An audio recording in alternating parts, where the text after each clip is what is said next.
And to fully relive that greatness, we head west to Springfield and a pair of walls that bring basketball legends into the 21st century. Here at the Naismith Basketball Hall of Fame, we've got an exclusive club, fewer than 500 members, and that's over 125 years of basketball. So to get into this club, to get your name on this wall, you have to really be the best of the best. It might be easier to locate your favorite player, but why does the Hoop Hall list its members on a wall instead of giving them bronze busts or plaques? Part of what we wanted to do in 2019 was modernize our space, and so we wanted to have something that called back to a classic look for any museum or any space that might have recognition, which is often some kind of etched glass. And so this would be the really classic version of that.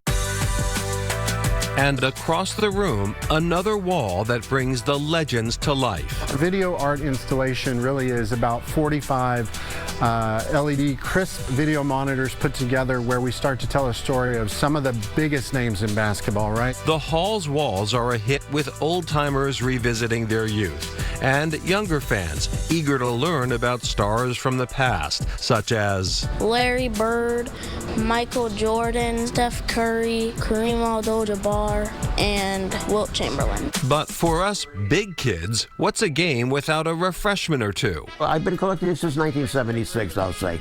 Something to do and something I enjoy. I don't even know how many I have. Probably, I would say, basic 200 odd, 300. Something like that, I guess. In addition to being a noted pro wrestling historian, Springfield's Tom Burke is a collector of containers, lining his wall with tokens that harken back to tasting some foam with friends. I would pick a few things that I liked. I like the design on the cans, the pictures on the cans, and also the bottles. And of course, the brew itself was a major importance. So the suds can't be duds if they want to make the wall. And as you'd expect, there are some unique favorites. There is one beer I really like. I love the can.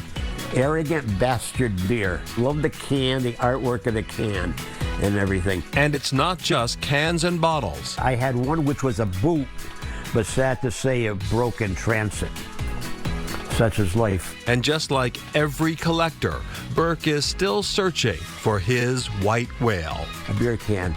Bret Hart had a beer called Hitman Brew. That's the only one I would really like to get. Bret, you came over the house, you saw the collection, you said you're going to send it to me, I'm still waiting.